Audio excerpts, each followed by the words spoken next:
All right, this is podcast episode number 3 of the Ask Ben podcast. Um, for this episode, I want to talk about a subject. Nobody submitted this question. It's just uh, a subject that I have been studying a lot recently, and mainly because I have a lot of clients who I want to help them the best that I can, and also myself. I'm Brazilian Jiu-Jitsu black belt. I've been lifting for a long time. I played football. There's a lot of pain. I'm in pain a lot. Okay, and I want to take this episode to kind of talk about how does pain really work. How you can manage it, and really, when I first heard about this subject, it was like a mind blowing thing to me because it was actually one of the most important things I ever learned because it gave me control, right? Once you understand it, it gives you control. You're no longer helpless. And that's what I think this is going to do for the listeners who stick with me. All right, this is going to be a long episode, and this is going to be a complicated subject. And I have my producer here, Royce, with me, and he's going to hopefully make sure I don't ramble too much. You know what I like best about this podcast format, Royce? What's that? Is that you can't see me. I know. Well, you can see me, but I can be as disheveled as possible, and we can do this. That I love it. I love it. So anyway, let's get into the subject. So pain science really is what I want to talk about. Okay, so Roy, let me just ask Royce. Royce, what do you know about pain science? What do you know about how does pain work? Give me what you know. What I know, well, I just go by from how I feel. So when I train in jiu-jitsu also, so when I go through some things when people are trying to, get moves on me or on submissions, sometimes they hurt, sometimes they don't. Mm-hmm. And there's times I'll just fight through it. And then if I have to train, like say I have to cut weight and run, that pain I hate it. Like Right. that's the type of pain I hate. I rather fight than actually go through running and all that crazy stuff for the internal. Right. So more than likely, you, like most people, have a pretty surface level understanding of the science, right? Mm-hmm. You know it's a signal. You know it's not good, right? So I'm going to get into kind of the science behind it, and hopefully by the end, you'll have a very good understanding of how to manage something like lower back pain, right? Mm-hmm. A lot of people say, "Oh, I have low back pain.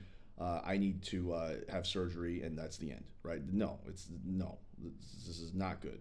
Okay, that's not right. So there's many things that we can do. Okay, so before I dive into this topic, let me just start by saying that I am not a pain science expert. All right, if you just Google the term pain science, there's many experts out there that are beyond my understanding by light years, right? But what I can do is I tend to be good at kind of giving the practical knowledge to the layman, right? So I can break down complicated subjects, concepts, and try to make it work for somebody who doesn't necessarily have time or interest in studying the science as a whole.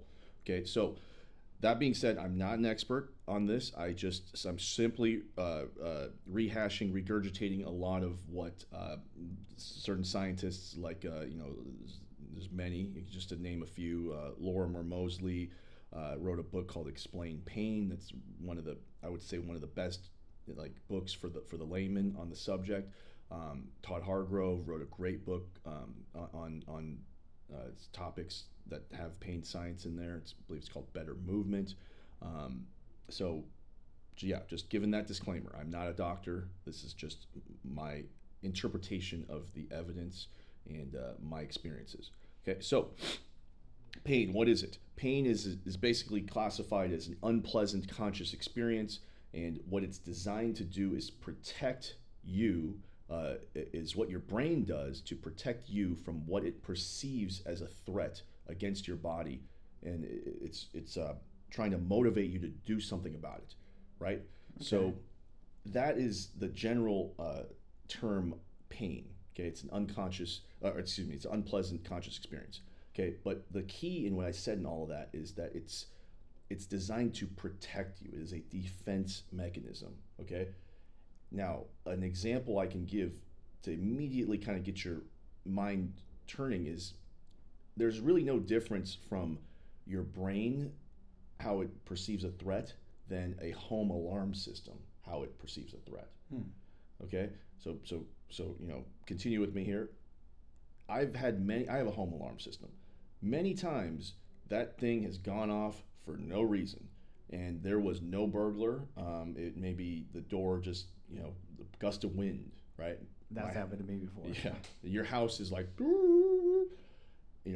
gust of wind, right? Now, how does that relate to your brain? Your brain can make those mistakes too when dealing with pain. Okay, to give you a quick example, let's say you bent over and picked something up, and you got a lower back injury, right? It hurt your back. Okay, now it heals, maybe it doesn't heal, but time passes. More than likely, the time that's passed, the tissues in your lower back, they will probably have healed. Okay, however, when you continue to experience pain, when you try to pick up that heavy object again, your brain might send the signal to your to your body saying, "Whoa, we did this last time, and it caused a lot of pain." So it might send you the same signal. You know what I'm saying? So now it's trying to protect you against something that has happened in the past, right? It's like it's like an artifact of the past, right? It's trying to protect you, but it's a little bit out of sync, right? Because what hurt you last time might be because you didn't sleep for like a day and you picked it up with bad form. Yeah. But your brain doesn't know that. It just knows that you were in this position and you got hurt. So now you have constant back pain when your back is in a certain position, right? That is now ingrained. Okay, that doesn't necessarily mean that what you're doing is damaging on the tissues, right? It just means that what you're doing, your brain perceives as a threat. Okay, so this is something that changed my ideas, right? I was always under the impression that if you're in pain, that means you're injured. Okay. Yeah. So basically, your brain creates muscle memory of a pain, and it'll have it reoccur all the time. Yes, I would say, yeah, it's a good analogy. I understand what you're saying. It's more like it creates like a neural imprint. Okay, so it's like it creates an imprint of what has happened in the past, and it's using that to direct its future, how it affects you in the future. Okay, so the one thing I want to make sure that is very clear is that pain is an output of the brain itself.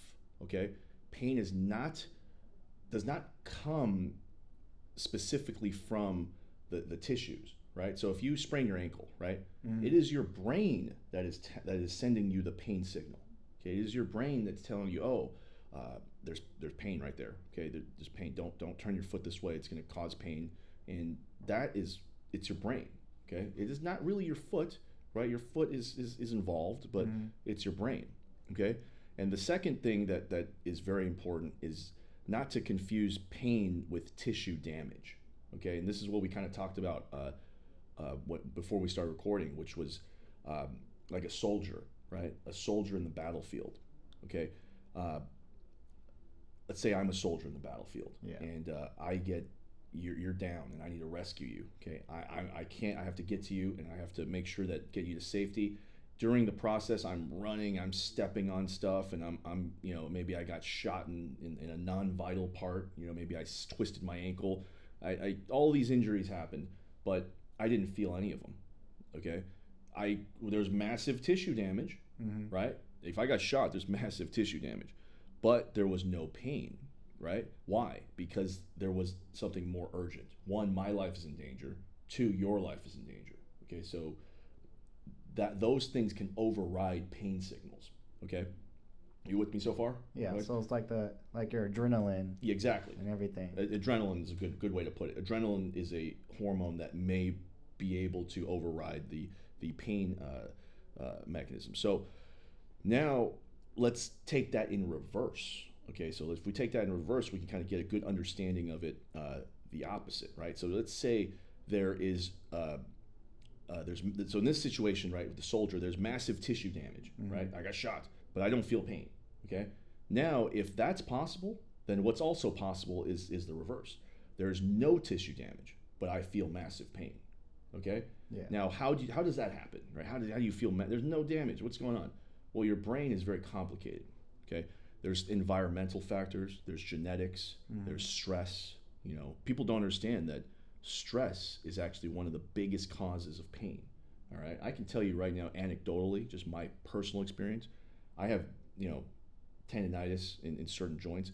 When I'm stressed out, that tendinitis is way worse. Okay. Yeah, I understand. It's way worse. Okay. This inflammation goes up. There's a lot of things that are happening. Okay. Now, where this gets kind of serious is people confusing pain with tissue damage. Okay. One thing that was super shocking to me was I think this is a study where they kind of took a sample size of people who were just walking on the street, and don't quote me on the study. It's something that I might have heard secondhand. And they took people off the street, and they X-rayed them and gave them MRIs, and they asked them, do you feel lower back pain? Okay, and however many of them, doesn't matter. Okay, Yeah. but what they did find the correlation was this. Many people who had herniations, bulged discs, tissue damage, they had, scoliosis, misalignments, things like that, experienced no pain. They were perfectly healthy on the pain scale. And then there were people out there who had no herniations, it's like a pretty good image of a lower back or a spine, and they were in massive pain, right? So that's that's alarming to me, because that means that there are people out there who probably just need to change their mindset or be educated on more this. mental. Yeah, mental. It's just education, really, right? And I want to.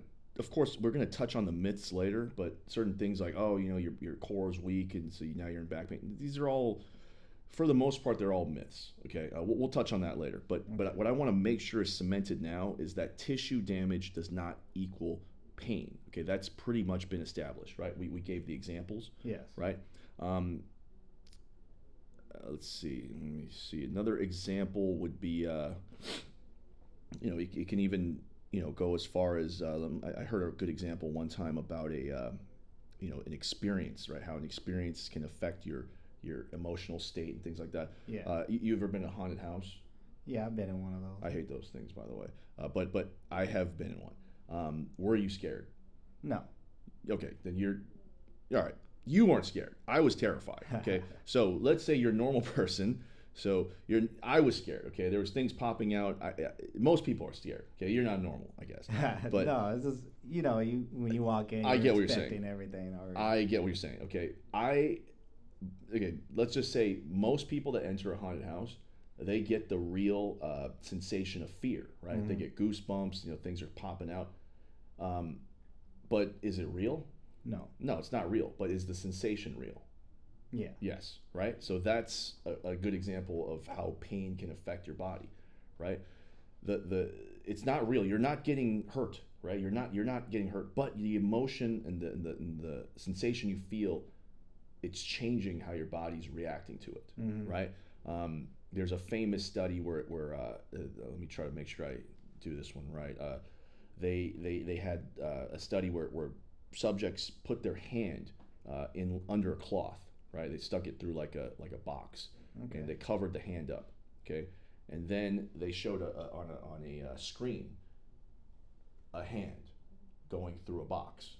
Okay, what the test subjects didn't know was that hand was not their hand on the screen. Right, it was a rubber hand or fake hand or recording, and but what does the test subject think? They think, oh, that's my hand. Yeah. Right, so they were doing things to the hand on the screen, like tickling it, maybe poking it, and people in the test subject in the room was experiencing those sensations, even though that's not even their hand. Wow. So what does that tell you? It tells you that the brain is capable of tricking you.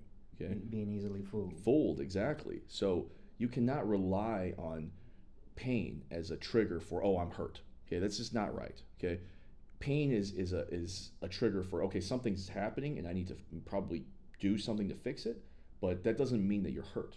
Okay, what you need to fix could be an emotional state.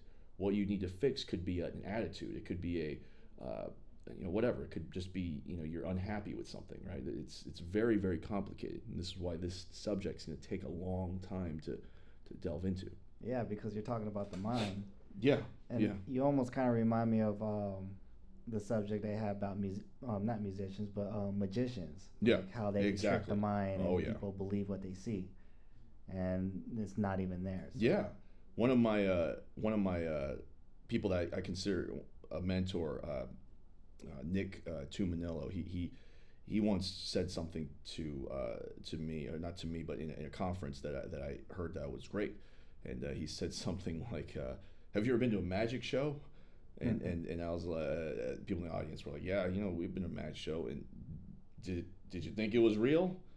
No, it's not real. It's a magic show. But did it look real? Yeah, it looked real. Yeah. So that's one way to kind of trick the mind, right? I'm baffled by how certain magic tricks work. I know it's a trick, but I cannot understand how they did it, right? Yeah. Same thing with pain, right? Yeah, this is crazy because I know some people that train in fighting. They go through like body hardening and weird stuff, like people smashing their face so they don't think about the pain no more. Yeah. And when they go into fights, like, people try those things to them and it doesn't faze them. That's probably legitimate, right? Because if you've that's this form of mental training, pretty much. Yes. It's not really you're hardening anything. You're just hardening your nervous system, actually, right? So we already went through the soldier example. Do you remember when John Jones, we're talking about UFC, fought Chael Sonnen? Yeah. Do you remember when at the end when Joe Rogan interviewed him and he had a broken toe? It looked terrible. Yeah, like his toe was falling out of his foot. So he didn't know, right? He looked down. He was like, "Whoa, I have a broken toe." Why didn't he notice? Because he was in a MMA fight. Yeah, he was focused. Yeah, he's not worried about a broken toe. He's worrying about basically trying to kill this guy or trying to beat him up severely. So he didn't notice his broken toe, right? So one other example of the tissue damage not equating to pain. Yeah. Right. So all right, let's get to. By the way, let me just go to the flip side of that. Okay, so the flip side of that is something rather innocuous, right? Something that doesn't really have that big of an effect might happen, and then your brain might perceive it as a huge threat, right? So, for example, I might roll my ankle, right? Yeah. And a lot of the times, I'm not going to say for certain, but a lot of times when I roll my ankle, I've rolled my ankle probably 50 times. A lot of times when I roll it, I'm almost certain that I'm not really rolling it like I'm causing damage, but it's because I've rolled my ankle 50 times already. So now when my ankle even gets close to getting rolled, my brain is sending the signal, all right, send the alarm. This guy's foot's about to be swollen. Get the ice ready. It's just a process, right? So, previous injury is a great indicator of future injury.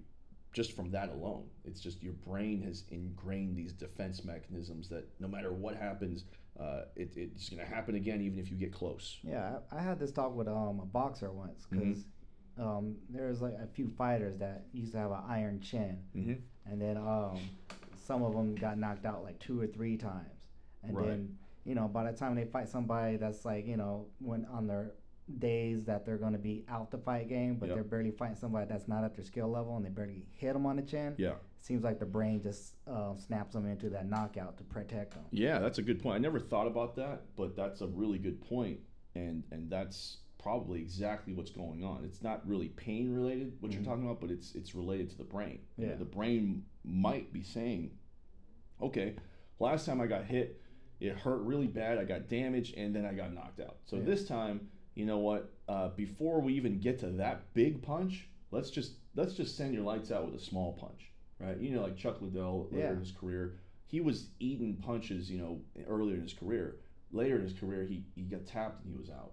One tap on the chin, he's unconscious. And to me, like you said, from pain to the mental part of it, um, that all ties in together, even with the knockouts. Yeah, absolutely. All right, so I want to get to the practical things soon, but I'll say this. One of the common objections that I hear when I talk to people, even friends in the fitness industry about this, is that they're almost like offended. They're like, oh, you're telling me that pain's not real. It's all in my head. No, it's not what I'm saying.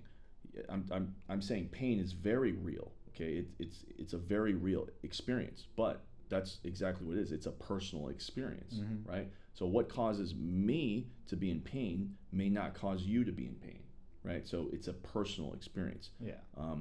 And from what I've seen, the research behind it anyway is that the more you know about how pain works, the more you know about how just it's education, right? The more you know, the less it will affect you. I had severe back pain for years, and then I started educating myself on the science behind it and how to what actually works and what doesn't, and just the education alone I felt was the most beneficial. Okay. Yeah. So one, we already talked about the herniated disc example, right? So if I asked you, Royce, after what I've said, let's say you have a herniated disc, right? Yeah. Is it possibility that you have a herniated disc and you experience no pain? Really possible. Yes, absolutely, right? Completely possible, right? Because pain does not equal tissue damage, okay? Now, there's obviously limitations to this, right? There's like if I were to, if you were to put my hand right here and you pull out a pencil and stab me through the hand, right? Or pen, stab me through the hand. Am I going to feel pain? I'm going to bet my money that yes, I will feel pain because we're in a cushy, office with air conditioning, right? Now, I put my hand out and whatever, I'm in the middle of a war now, and I put my hand out and you stab me through the hand with a pen. Will I feel it? Maybe. I don't know. Maybe not. You'll probably ignore it. I might ignore it because there might be sniper fire coming. So that's just a last example, just cementing that that right there, right? So so far this is making sense? Yeah, it makes sense because there's certain people out there that I'm going back to fight game, like when they watch women fight and they're boxing and they're beating each other up, and you see people like, man, how can they take that punishment? But they already have the mindset to not respect that type of punch for them to be like, oh, I need to stop. They'll keep going and going until, like you said, for certain fighters, until it really hits them on the chin. But we like people in the fight game, we kind of understand like that's nothing compared to what really could happen. Right. Yeah. So that might be why when you're in a MMA, I've never done a pro MMA fight. I've been in some amateur stuff, but I don't remember feeling any punches. Yeah, I got punched many times, and I didn't feel any of them. Afterwards, my face was swollen and whatnot, but I never felt a thing during the actual competition. Why?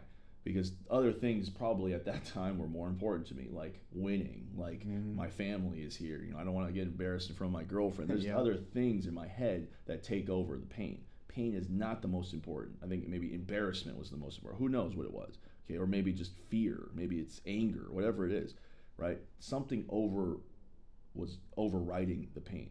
Mostly we're going back to the mind, like, so if you have a strong mental state, you could get through pain. Yes, absolutely. You may never feel pain if your brain is, you train your brain to just do that kind of stuff, right? Let me see here. So I want to get to the practical stuff now. So how knowing this is good. It's many times it's enough, but what I haven't given any like practical advice, right? So if you know this, what can you do?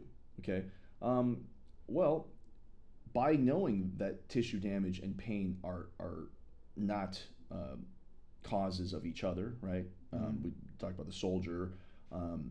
Pain is not always related to tissue damage. It can be, and that pain, but many times it's not. Pain is a construct of the mind, so it's something that your mind creates to protect you. One other example I wanted to give was, how many times have you woken up or the next day when you wake up, you have like a bruise that you don't know how you got the bruise. Yeah, right. I've seen that. Many times, right? My fiance gets that all the time. I think she's like banging the something at night, banging the floorboard. I don't know what she's doing, but she gets these bruises, and she wakes up. She says, I don't know how I got the bruises. And, well, you did unconsciously. Did you feel anything? No. Well, because at that time more important things were going on, like you're probably asleep. So she didn't feel the pain, but there was tissue damage, right? Yeah. Exact same example as the soldier at war. Okay, so now that we've established pain is a construct of the mind, what helps? Well, what I've found to help is things like, let's just talk about lower back pain, for example. Okay. Right. Number one, education. Okay, understanding how pain works. Right. Number two, rhythmic breathing. Controlling your breath, things like that. What does breathing do? It can promote autonomic nervous system function. It can kind of relax your muscles that are tense, right? Okay. Tense muscles tend to cause pain, right? If you're tensing up all the time, you might be sending signals that, okay, it's time to send the alarms, pain's coming. So breathing, there's certain things that you can look up, on the internet, PRI, there's like 90-90 breathing, there's it's just simply, the method that I use is just simply breathing in 5 seconds, 5 count in, holding your breath for about 7 count, so counting to 7, okay. And then breathing out for 8 seconds. 8 count, sorry. So 5 count in, 7 count hold, and 8 count breathe out. Okay, and as I'm doing this, I'm focusing on relaxing the area that I have pain in. So right now I have a little stiff lower back. I've been training a little bit. Mm-hmm. So once I do that, I'm consciously thinking in my head to try to relax that area. Okay, relax. Don't send the signals, right? Telling my brain. Okay, so breathing. What did I say? Breathing, education, and then movement. Okay, so movement is huge. Okay, movement is basically like what I relate movement to is like unlocking a door. Okay, so say if you sit in a chair all day and you don't move, okay, your brain may become, this is a little unscientific now, but your brain may become unfamiliar with certain movements, right? Mm-hmm. So when it's a new or novel movement that your body's not used to, it might cause pain because it's trying to protect you, right? The body is the best at creating homeostasis. It doesn't want to change. Okay, it wants to keep the things the way they are, right? Yes. This is why people have a hard time losing weight. Okay, it's just hard. Your body will find ways to get you back. Okay, so one of the best ways to manage pain, like lower back pain, for example, is to exercise, is to move, right? When you move, do yoga. Why does yoga work for pain? Because it's a movement. You're doing 2 out of the 3 things I just mentioned: breathing, rhythmic breathing, and moving. Yes, so you're moving your joint through that range of motion, right? That you haven't done so in a while, right? So that's going to create relief. What about posture? So posture is one of those things that actually have no correlation to pain. Okay. Mm-hmm. Example: somebody could have the absolute worst posture. Okay, you look at them and they look like a melting candle or a folded whatever, and they have no pain. Okay. At the same time, I know people with extremely good posture that are in extreme pain. And I can tell you right now that I was one of those people. Right? I used to stand up straight to the point. Excuse me. I used to stand up straight to the point where people would compliment me. They'd be like, "Yeah, you stand up so straight." What they didn't know is I was putting my back into extension so much that anytime my back went into flexion, I would feel extreme pain. Right? So its posture has zero to do with pain itself. I'm not saying posture is not important. Posture is very important for generating force. There's spinal alignment. There's a lot of stuff athletics, that's posture is super important. But we do jiu-jitsu, right? I'm black belt, you're purple belt. We do jiu-jitsu. Posture in jiu-jitsu is like everything, right? Mm-hmm. But we're not talking about that kind of posture. We're talking about, does posture affect pain? And I will say that focusing on your posture can actually be a pain trigger. Okay. So like if I spend all day, if you look at me over here, I'm constantly like sitting up straight right now. If I stay like this for like an hour, okay, it's probably more likely that I'll be in pain than I'll mitigate pain. Yeah. Okay. Okay? It's almost like like if you're exercising, you're holding a position and you start burning more. Yeah. So as far as I know, posture and pain have no correlation. Okay. So when somebody says, "Oh, you have lower back pain because your posture sucks," that they don't understand the science. Okay. They're maybe they're trying to be helpful, but they're a little old school. I'd say that's very because I heard old. that a lot. That's wrong. It's very unlikely that that's sound advice. Okay. Another one that's similar is like when you have lower back pain. One of the myths that in fitness that kind of has been perpetuated for a very long time is, oh, you have lower back pain, you have a weak core. Okay. I've heard that. You've heard that? Okay. Let me just kill this myth with just one example, and then we can, we don't even need to really talk too much about it. But think about, I've trained a lot of NFL players. Okay. Mm-hmm. Think about an NFL player. Do you think they have a weak core? No. No way, right? No, absolutely not. I'd say of the ones that I've trained, 1 in 3 NFL players have come to me at some point, at least the ones that I've trained, and they've told me they have lower back pain.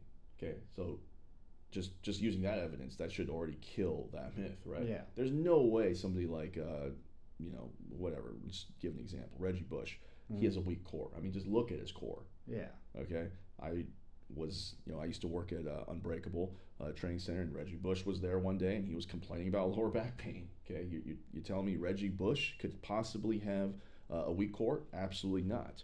Okay, so this is the problem, because many times even people with extensive medical expertise, doctors, tell my clients, you need to strengthen your core. Tell your trainer he needs to strengthen your core, and they come back to me after visiting their doctor.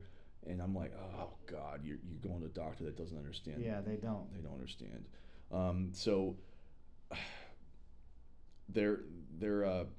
this is a quote actually from a book that I read recently. I hope I don't butcher this guy's name. He's a physical therapist, PhD, somebody I would consider a pain science expert. Adrian Lowe, I believe is his last name. Adrian Lowe.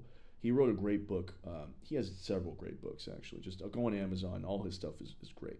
But he has a quote in there that says, core exercises, so we're talking about core exercises like a weak core, causing back pain, that myth. Core exercises are not about strength. They're about getting muscles to work in a proper sequence. Okay. So that's what really you should be focusing on. And core exercises have never been shown to prevent back pain. And when he says they've never been shown to prevent back pain, I'm not talking about your grandma told you something that your friend told you last week. Okay, I'm talking about scientific data. I'm talking about, is this primary research? Is this something I could pull up on PubMed or a journal or something like that? So yeah, no, I've never seen evidence. If any listeners want to send me evidence that says core exercises prevent back pain, and it's a scientific study, right, peer reviewed, send them, because I've never seen them, and I am open to changing my opinion as well. So core exercise, last one. Core exercises have not been shown to be superior to any other exercise for the treatment of back pain, low back pain. Okay, so if I do core exercises, there's no different from me doing curls, right? Yeah. For lower back pain. At least that's what the research is saying right now. Okay, so just doing some curls might actually be the same. So it's really exercise in general and not like specific things like core exercise. So that's pretty much a good summary, I hope, of this. And just a couple things I want to leave everybody with is, just to be confident. Be confident that your body is strong. Okay, the human body is very adaptable, very pliable. It adapts to situations much better than we think. Right, our spine, for example, is designed to be very, very strong. It's designed to allow us to lift heavy loads, walk long distances for food and water. It's held together by large ligaments. So even if you do imaging right on your spine, you go to the doctor and they X-ray it, and there's noticeable bulges and maybe even a herniation, other signs of inflammation. Just understand that just like an ankle sprain, a disc can heal. Right? If you have a bulged disc, does not see people think a lot. Oh, you have a bulged disc, will never heal. No, our body does amazing things. Yeah, it can heal, and also remember that you might have a bulged disc and you might experience no pain. There's people out there that experience no pain. So why not you? Why can't you experience no pain? Right? So it's just about education. Or a lot of times, actually, for those that experience no pain, it might actually be ignorance. They just don't know. Yeah. Okay. All right. Royce, any? So this is not a question that was submitted. This was something that I just wanted to talk about because it's fresh in my head right now. So I am personal trainer. That's kind of like my profession, strength and conditioning coach. So I want to always be talking to trainers as well.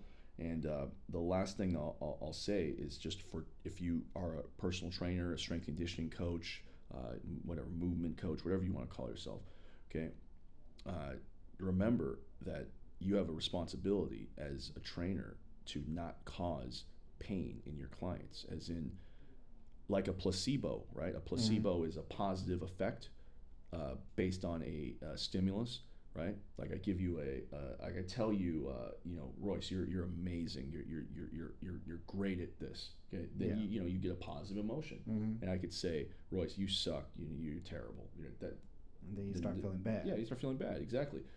How this relates to personal training and coaches is that, let's say my client does a deadlift, right? But their form isn't great, right? They're just starting out. The deadlift form wasn't great. Okay, I have two ways to say this, right? I could say, hey, Mary, your deadlift. So the positive thing would be, hey, Mary, your deadlift. Let's keep working on the form. Everything looks okay. Let's straighten out that back a little bit. Let's push off the floor a little harder. Give them some external cues. Stay positive. And just say, let's just keep improving, and everything's good. So far, so good.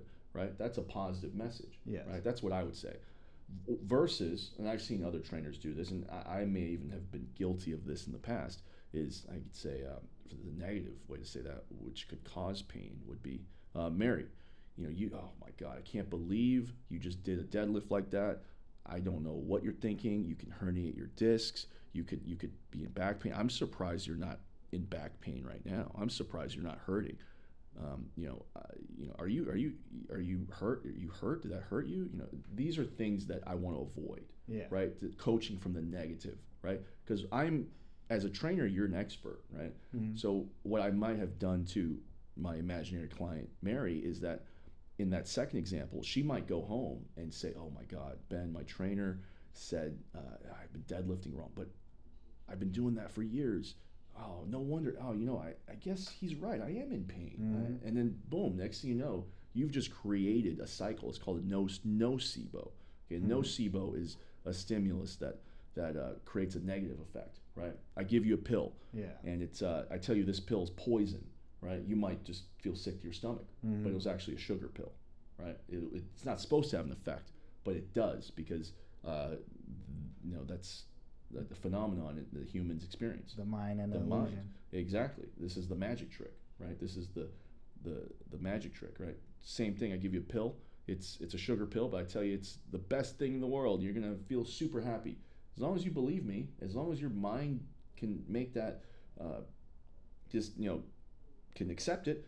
You'll probably have some benefits, right? So why coach from the negative and say, you're going to be hurt if you do that. Instead, say something, this is for coaches, to say something like, there's room for improvement, but so far so good. This is, we're on the right track. We're going to get better and better, and it's all good, right? That's kind of how I would coach, all right? So let me just take a look and see if there's anything else we need to cover. But I think for the most part, we covered all the topics I wanted to cover about pain. This can you know hopefully benefit anybody. People that do jujitsu, right? Yeah. If you think, I'm inverting a lot. Inverting is like when you go upside down, and you try to fight somebody upside down. It's in jujitsu. I've been inverting a lot. That's why I have all this back pain.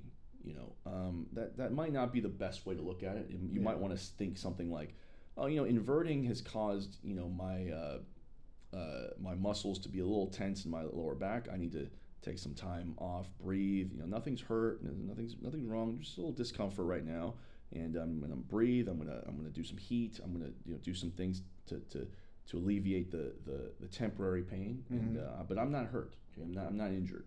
Okay, versus saying, I'm injured. I'm hurt. I have herniated disc, even though you don't even know, right? So that's something that somebody in jiu-jitsu could benefit from. Somebody we talked about how trainers could benefit from this knowledge. Just a general population, somebody in the general population could use this for like the lower back pain example, Mm-hmm. right? Know that if you have lower back pain right now, and the research says that 80% of people at some point in their life will have lower back pain. So Yes, 8 out of 10 people have lower back pain right now. So let's say you're one of those people, right? Mm-hmm. Understand that you're not injured. You may not be injured. You could be, but let's just say you're not. Okay. Mm-hmm. As soon as you understand how pain works, then you'll understand. You'll stick to the 3 practical things I gave, right? Education, which is just listening to this is education. 2, movement, right? Moving around. Breathing, just rhythmic breathing, controlling your breath. That tends to create good nervous system changes.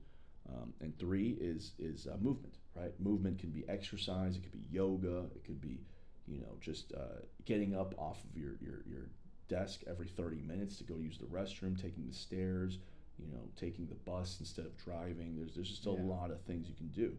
So anyway, I know that was pretty long. Royce, you got anything? No, you pretty much covered it. We'll probably have to come back to it again because I know there's probably gonna be another question, but I liked what I heard, and you answered most of the things for me. Okay, cool. Well, that was long-winded. Once again, if you guys have any questions, please send them to my